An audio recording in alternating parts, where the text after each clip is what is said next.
the temple, surrounded by my closest family members, listening to my cousin read from the Torah. Given everything I had gone through in the past 12 hours, the party, the plane, and everything in between, I was feeling oddly, strangely okay. At peace with not only all that had happened, but more importantly, with myself. Rewind 12 hours, and the scent of vodka permeated my friend's large dorm. The term large defining the room's ability to hold 3 extra long twin beds. The term vodka defining the kind that comes in plastic bottles. The vodka that, if you put it in the freezer, becomes a cohesive block of ice. The vodka that isn't actually distilled from any sort of grain, but rather probably something much murkier and less alcoholic, like the tears of lonely, homesick college freshmen. Or so I think.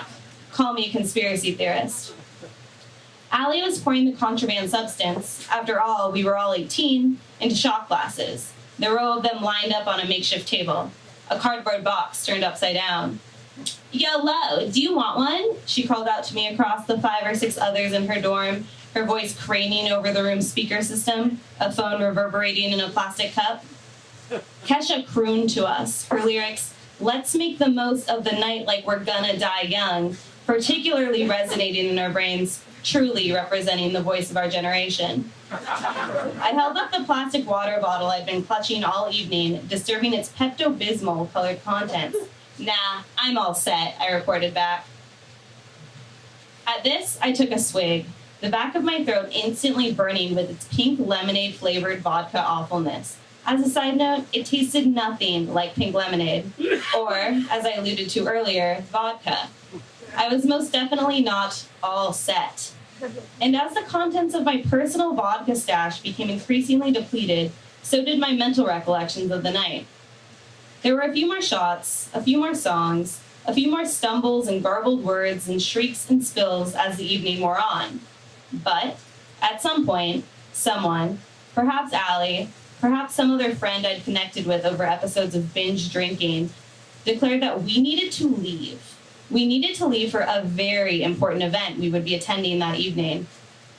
Now, this is an opportunity for me to present 2 crucial details that made this Friday night unlike most other Friday nights. 1, my friends and I would be attending a party in our future sophomore year dorm thrown by the troupe of lacrosse-playing, trust fund-supported boys that were currently living in it. It was on the other side of campus, a universe and a half away, down an infinite number of stairs, and through the mysterious labyrinth where the sophomores, juniors, and seniors resided. And no, before you ask, we didn't actually know this particular troupe of lacrosse-playing, trust fund-supported boys. But with enough liquid courage between the 6 of us, this didn't matter so much. And the second, less pressing, but more crucial detail. My cousin's bat mitzvah was the next morning, and I had a 7 o'clock a.m. flight to catch. I didn't view these events as conflicting in any way. I planned ahead by packing my duffel bag and setting my morning alarm clock before the night shenanigans began. I was the vision of responsibility. So, with our incapacitated thoughts and my bottle of pink gasoline, we embarked on our journey to the far east side of campus. We arrived at the front door of our future dorm room, the only barrier existing between us and the salvation resting on the other side. A dim, blaring, sweaty room packed with complete strangers. If we were lucky, they might even have some lukewarm natural lights to offer us. We stood there, staring stupidly, until someone, perhaps Allie, perhaps some other swaying person in our party, knocked on the door. "Hey, come on in," a faceless, nameless human slurred to us as he, or she, opened the door. We shuffled into a room with no lights, at a temperature of approximately 95 degrees, filled wall to wall with no one we had ever met. Yes, it was everything we had hoped it would be. Pretty quickly, someone announced to someone else that this was our future room, that we would be living in the confines of those very sweaty walls in a matter of months. It didn't take long for the troupe of lacrosse-playing, trust fund-supported boys to find us. "Shots! Shots!" "No way, you guys are living here? You guys are, like, so lucky. This is the dopest room. Did you see the holes in the walls? Yeah, we like to punch them when we're really fucked up." Shots! Shots were taken. Stories were told. Belligerent excitement was exchanged. At one point, I'm fairly certain someone shook up a bottle of champagne, popped the cork, and doused all of the surrounding crowd with a wave of wet stickiness. Yes, way more than we could have hoped for in a party. But the clock struck 1:30, and as all good things must, the party came to an end. We shuffled out and ventured back across campus with heavy feet, knowing we wouldn't be returning until the next August when we moved in. Arriving back to my dorm, I fell into my bed, exhausted. But then all of a sudden it was 5 o'clock in the morning, and my alarm was ringing, and my stomach felt like an ocean, and my brain was suffocating inside my skull, and I regretted everything that I had put into my body 6 hours prior. I sprinted to my floor's communal bathroom, threw myself into a stall, and puked my guts out. Head hung with shame, I made it back to my room, got dressed, grabbed my duffel, and called a cab. I was on my way to the airport by 5:30 a.m. While I was experiencing extreme personal disgust, I was at least comforted by the fact that I had gotten everything out of my system. The airport felt stifling and overstimulating. It was too much for my slow-moving brain cells to process all at once.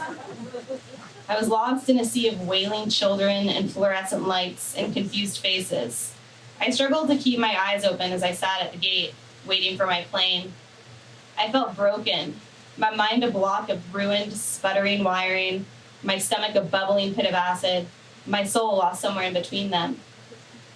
I had the window seat on the plane. My insides churned as I sat down in it, but rather than acknowledge this, I forced myself to sleep. I awoke an hour into the flight. Glancing to my left, I was socked in by 2 sleeping passengers. My stomach gurgled. The acid, surprisingly, still not mixing very well with the pink lemonade toxicity, but I told myself I was fine. There's nothing left for me to regurgitate. I did not need to grab the barf bag in the seat in front of me as a precaution. I was fine. I was fine. I was not going to throw up. I was fine. I was fine. I projectile vomited onto the side of the plane. It happened so suddenly that by the time I realized what my body was doing, the damage was already done. A pile of beige, chunky vomit rested at my feet. A little bit was in my hair, and more had splashed onto my skirt. Shit. I turned to my left, and miraculously, both passengers were still unconscious. Panic bubbled in my throat, and the odor emanating from the floor nearly made me retch again.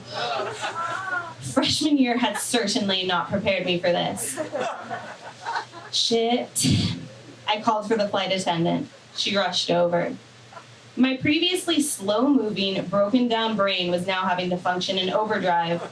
How does one explain puking on the ground of a plane, exactly?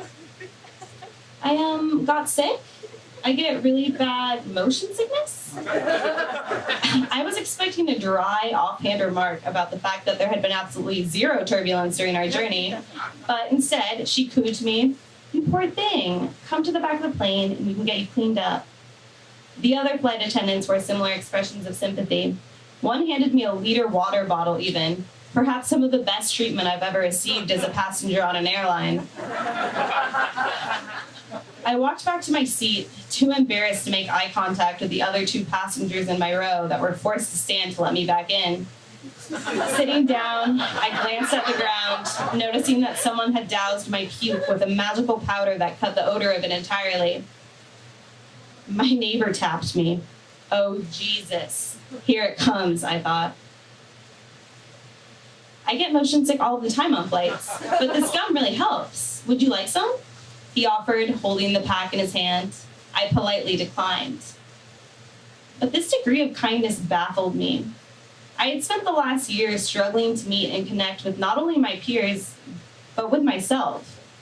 And in this moment of complete vulnerability, alone, half comatose, pouring my insides out to the world, I had been treated with compassion.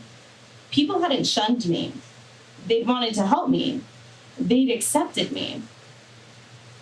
These thoughts continued to mystify me as we landed 2 hours later. And despite the whiff of regurgitated vodka I would catch every other minute, I was feeling much, much better. I taxied to the temple, and in my sleep-deprived, electrolyte-starved state, I nearly cried when I saw my family. I listened to my cousin as she began reading from the Torah, a representation of her coming into her faith, her womanhood, and herself. I thought about vulnerability and how the world had responded to my own. I thought about my previous 12 hours, the drinking, the party, the plane, and my body's rejection of all of it. And I thought about my freshman year of college in its entirety. And I thought about the fact that while I'd never had a bat mitzvah myself, in the end, they didn't seem so different. Her first time on the VAMP stage, Lauren.